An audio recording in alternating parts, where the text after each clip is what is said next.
అక్క ఇట్లా రండి వచ్చేయండి అందరూ రండి వచ్చేయండి పదండి అక్క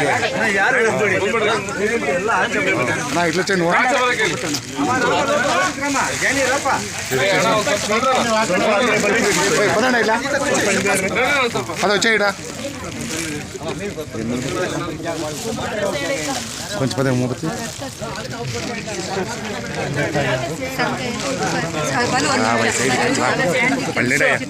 ಸ್ವಲ್ಪ ದಯವಿಟ್ಟು ಫಿಸಿಕಲಿ ಹ್ಯಾಂಡಿಕ್ಯಾಪ್ ಇದ್ದಾರೆ ಮನೆಯಲ್ಲಿ ಹಾರ್ಟ್ ಪೇಷಂಟ್ ಈಕೆ ಒಬ್ಬಳೇ ಥರ ಮತ್ತೆ ಇವನು ತಮ್ಮ ಹಸು ಇಟ್ಕೊಂಡು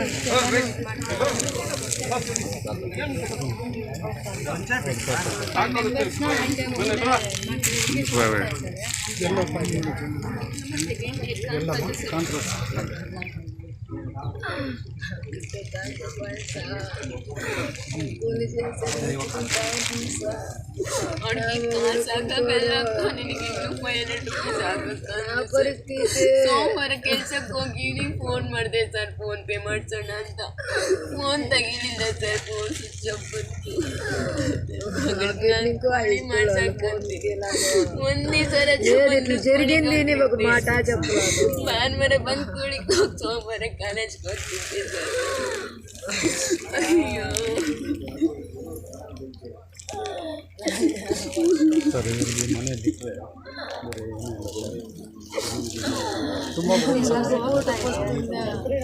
ನೀರು ಸ್ವಲ್ಪ కొంచెం నీళ్ళు అండి సార్ ఇವರು ఫిజికల్ హ్యాండిక్యాప్ సార్ ತಂದೆ ఫిజికల్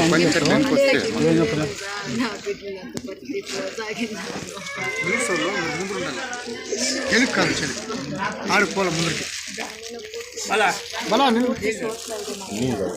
తగమ్మ నీళ్ళు తగమ్మ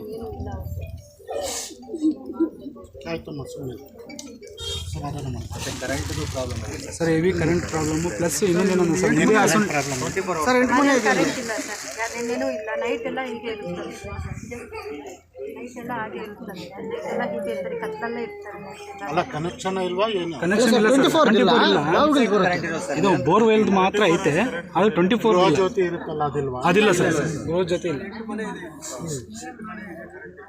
ಗೃಹ ಜ್ಯೋತಿ ಯಾರಿಗೂ ಕೊಟ್ಟಿಲ್ಲ ಇಲ್ಲ ಸರ್ ಬೋರ್ವೆಲ್ ಕರೆಂಟ್ ಹಾಕೊಂಡು ಅದೇ ರೀತಿ ಒಂದು ಹಸುನ ಇಟ್ಕೊಂಡು ಇವರು 4 ಜನನ ಫ್ಯಾಮಿಲಿನ ಕೂಲಿ ಮಾಡಿ ಹಾಸನಲ್ಲಿ ಬರೋ ಇದರಿಂದಲೇ ಸರ್ 3 ಮಕ್ಕಳನ್ನು ಸಾಕೋದು ನಾನು ಹುಡಚಿಯಲ್ಲೇ ಸರ್ ಓದಿದ್ದು ಅಲ್ಲಿಗೆ ಹೋದ್ರೆ ಖರ್ಚು ಕಮ್ಮಿ ಆಗುತ್ತೆ ಎಜುಕೇಶನ್ ಚೆನ್ನಾಗಿರುತ್ತೆ ಅಂತ ಕಷ್ಟಪಟ್ಟು ಓದಿ ಬಂದಿರೋ ಸರ್ ನಾನು ಬೇರೆ ಸಂದರ್ಭದಲ್ಲೇ ಸರ್ ಓದಿದ್ದು ಒಂದು ಹಸುನಲ್ಲೇ ಸರ್ ನಾವೆಲ್ಲ ಜೀವನ ಆಗ್ತಿರೋದು 1 ರೂಪಾಯಿ ನಾವು ಖರ್ಚು ಮಾಡಿದೆ ತಿಕ್ಕೊಂತೀವಿ ಸರ್ ಎಲ್ಲರೂ ಎಲ್ಲಾದ್ರೂ ಹೋಗಿ ತಿಂತಿದ್ರೆ ನಮಗೂ ಆಸೆ ಆಗುತ್ತೆ ನಾವು ತಿನ್ಬೇಕು ಅಂತ ನಮ್ಮಪ್ಪ ಹಂಗಿದ್ದಾರೆ ಆದರೂ ಕೂಡ 10 ರೂಪಾಯಿ ಕೂಡ ಖರ್ಚು ಮಾಡಿದೆ ತಿಕ್ಕೊಂತೀವಿ ಸರ್ ನಾನು ಎಕ್ಸಾಮ್ ಲೆಕ್ಕ ಚೆನ್ನಾಗಿ ಬರೆಯೋಕ್ಕ ನಾನು ಹೋಗಿ ಓದ್ಕೊತೀನಿ ಅಂತ ಹೇಳುತ್ತೆ ಸರ್ ಅವ್ರಿಗೆ ಇಷ್ಟ ಇಲ್ಲ ಅಂತಿಲ್ಲ ಸರ್ ಅಲ್ಲಿರಕ್ಕ ಯಾರು ಅಂಕಲ್ಲು ಅವ್ರ ರೂಮ್ ಒಳಗಡೆ ಹೋಗಿದ್ರಂತೆ ಸರ್ ಅದನ್ನೆಲ್ಲರೂ ಕಂಪ್ಲೇಂಟ್ ಮಾಡಿದ್ದಕ್ಕೆ ಈ ಹುಡುಗಿನ ಶುಕ್ರವಾರ ಎಲ್ಲರೂ ಕಂಪ್ಲೇಂಟ್ ಮಾಡಿದ್ರು ಸರ್ ಈ ಹುಡುಗಿನ ಶನಿವಾರ ಮನೆಗೆ ಕಳಿಸ್ಬಿಟ್ಟು ಸರ್ ಅವರೆಲ್ಲ ಒಂದಾಗ್ಬಿಟ್ಟಿದ್ದಾರೆ ಸರ್ ಪೇರೆಂಟ್ಸ್ ಹೋಗಿ ಜಗಳ ಮಾಡಿದ್ರೆ ಅವ್ರನ್ನೆಲ್ಲ ಒಂದು ಮಾಡ್ಕೊಬಿಟ್ಟು ನನ್ನ ತಂಗಿ ಮೇಲೆ ಆಗ್ತಿರ್ತದೆ ಸರ್ ನಿಮ್ಮಪ್ಪ ಹಂಗೆ ನಿನ್ನ ಅಂಕಲ್ ಮೇಲೆ ನಿನಗೇನೋ ಮೋಸಿದೆ ಅಂತಂದ್ರು ಸರ್ ನನ್ನ ತಂಗಿನ ಒಳ್ಳೆ ಹಾಕಿದ್ರು ಸರ್ ಹೊಟ್ಟೆ ಅವರೆಲ್ಲ ನಿಮ್ಮಪ್ಪ ಹಂಗೆ ನೀವೆಲ್ಲ ಹಂಗೆ ಹೆಣ್ಮಕ್ಳು ಹಂಗೆ ತೀರ್ತೀರಾ ಅಂತ ಪೇರೆಂಟ್ಸ್ ಕೂಡ ಅಂತಿದ್ರು ಹೊಟ್ಟೆ ಸ್ಟೋರಿ ಇರುತ್ತೆ ಸರ್ ಹಾಸ್ಪಿಟಲ್ಗೆಲ್ಲ ಕರ್ಕೊಂಡು ಹೋಗಿದ್ರು ಸ್ವಲ್ಪ ಕುಡಿಯಮ್ಮ ಸರ್ ಅವ್ರು ಟಾಪರ್ ಸರ್ ಸೆಕೆಂಡ್ ಪ್ಲೇಸ್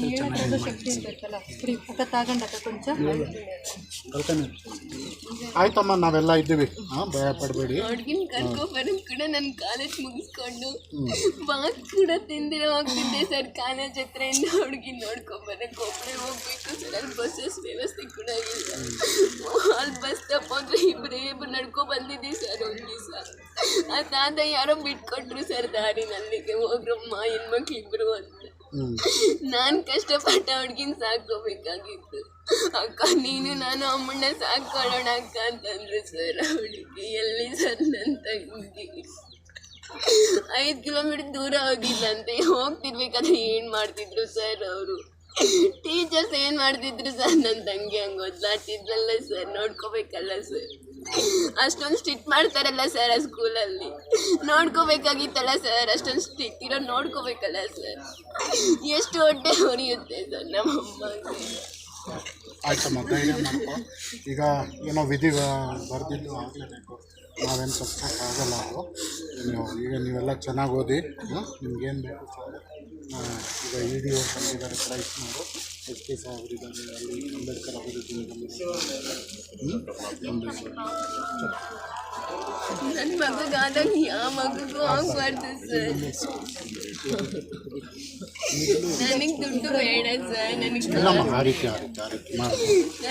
ತುಂಬ ಚೆನ್ನಾಗಿ ಓದ್ತಾರೆ ಸರ್, ಚೆನ್ನಾಗಿ ಓದೋರು ಸರ್, ಟಾಪರ್ ಅವರು. ಈಗ ನಿಮ್ಮ ಇಬ್ಬರು ಹೆಸರಲ್ಲಿ ನಾನು ಇದನ್ನು ಅಕೌಂಟ್ ಮಾಡಿದ್ವಿ.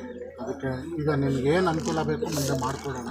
ನಾನು ಎಮ್ ಡಿ ಅವರಿದ್ದಾರೆ, ನೆಕ್ಸ್ಟ್ ನಾನು ಕೆ ಡಿ ಅವ್ರಿಗೆ ಕರಿತೀನಿ, ನಿಮಗೂ ಕರಿತೀನಿ. ಅವಾಗ ಮುಂದಿನ ದಿನಗಳೆಲ್ಲ ಈಗ ಎರಡು ಕುಟುಂಬದವರು ಅಂತಲ್ಲ ಸರ್, ಎಲ್ಲ ಇಲ್ಲ ಈಗ ನಮ್ಮ ಮಕ್ಕಳೇ. ತೀರಾ ಅಧ್ವಾನ ಮುಂದೆ ಸರ್. ನಮ್ಮದು ಶಾಲೆ ಯಾಕೆಂದರೆ ನಿನ್ನೆಯಿಂದ ಈ ಪರಿಸ್ಥಿತಿ ನೋಡಿಬಿಟ್ಟು ನಮಗೂ ಬೇಸರ ಆಗಿದೆ. తినే కన్ను కూడా లేదు సార్ వాళ్ళు. అంత అధ్వానం ఉంది. చాలా నాకు దప్ప ఇస్తారు. చాలా నొప్పి. ఇంతమంది జనాలు ఇంట్లో దీంట్లో ఉంటారా? మనుషులు ಅವ್ರನ್ನ ವಜಾ ಮಾಡಲೇಬೇಕು ಸರ್, ದಯವಿಟ್ಟು. ವಜಾ ಅಲ್ಲ, ಕೂಲಿಗೆ ಹೋಗಿ ಸಂಪಾದನೆ ಮಾಡೋದು ಸರ್. ನಮ್ಮಮ್ಮ ಕಷ್ಟ ಬೇರೆ ಒಬ್ರಿಗೆ ಆಗ್ಬಾರ್ದು ಸರ್ ಈ ಥರ. ನಮ್ಮಪ್ಪ ಕೈಯಾಗ ನಾನು ಒಬ್ಬಳೇ ಹೋಗ್ತಿದ್ದೆ ಸರ್.